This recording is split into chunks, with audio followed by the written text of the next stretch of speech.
ఇది దేవుడికి జరిగే పట్టాభిషేకం. అద్భుతమైన రోజు.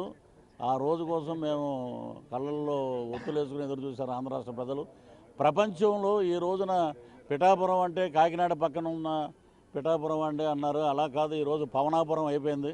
మొత్తం ప్రపంచం మొత్తం యుఎస్ కానీ, ఆస్ట్రేలియా నుంచి కానీ, యూకే నుంచి కానీ ఎక్కడ చూసినా పవన్ కళ్యాణ్ గారు అంటే పిఠాపురం అంటే పవన్ కళ్యాణ్ గారు.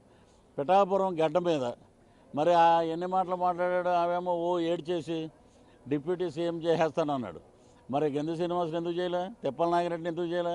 ఎదవా డ్రామాలు ఆడబాకు అంటాడు. రవితేజ్ అంటాడు చూడు, ఏదేది మళ్ళీ చెప్పు అంటాడు చూడు. అలాగా చెప్పుతోటి లాగి పేడమని కొట్టారు అంతే.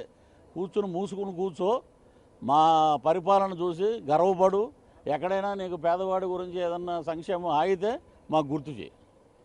అది మా పద్ధతి. ఏంటంటే ఉప ముఖ్యమంత్రి గారు, డిప్యూటీ సీఎం గారు 24/7 పనిచేస్తారు. అలాగే చంద్రబాబు నాయుడు గారు ఆయన అదే పని. సో మనం పేదవాడి రాజ్యం, స్వర్ణ ఆంధ్రప్రదేశ్ ఏదైతే అన్నారో అది వస్తుంది. ఇప్పుడు అద్భుతంగా ఉంటుంది. పంచాయతీరాజులో జరిగిన మా బాస్ ముందు బయటికి తీస్తాడు. ఏమున్నాయి అవకతవకలన్నీ బయటికి లాగుతారు. సువర్ణమైన పరిపాలన క్రిస్టల్ క్లియర్గా ఉంటుంది. సో పవన్ కళ్యాణ్ గారిని ప్రజలు ఆ రకంగా కోరుకుంటున్నారు. Thank you.